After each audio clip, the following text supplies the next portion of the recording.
I brought the drone down immediately as soon as these swallows started attacking, but it did give a pretty cool view of the Stimson Creek Valley. The day was warm and sunny, with just a little bit of breeze blowing. There was just enough to rustle the grass and send the clouds moving across the sky, but I should have paid more attention to those clouds.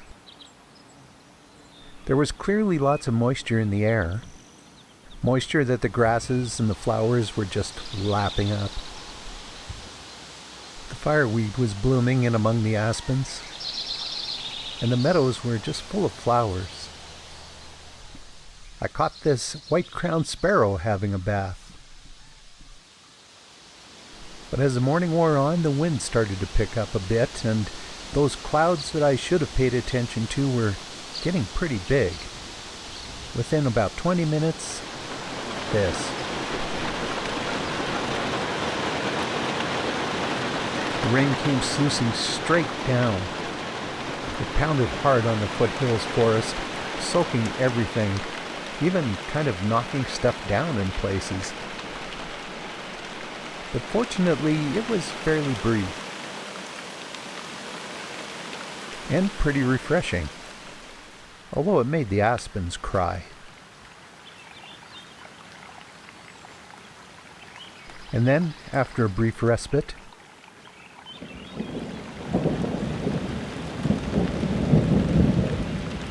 yeah, it started up again.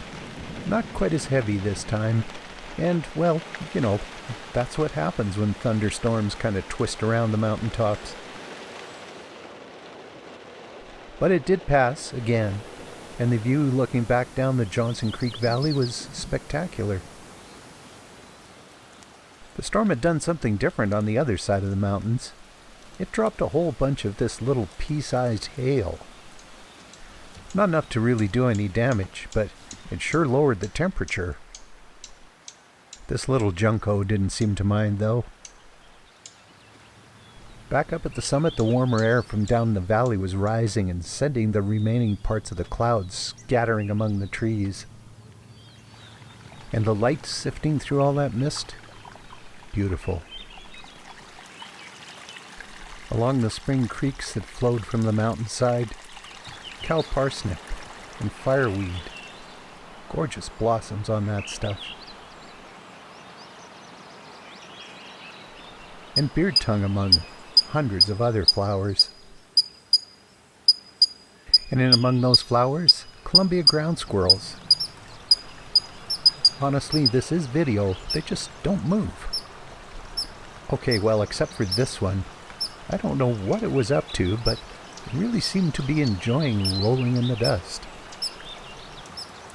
That cool, damp air made the bugs kinda torpid. So they hung out on the flowers and just relaxed until things warmed up. But by then it was time to head down the road again. With stops along the way, of course, like here at Willow Creek.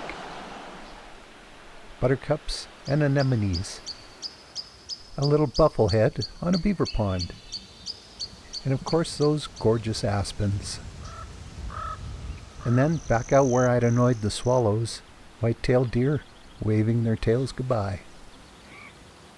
It had been a beautiful day in spite of a little bit of rain.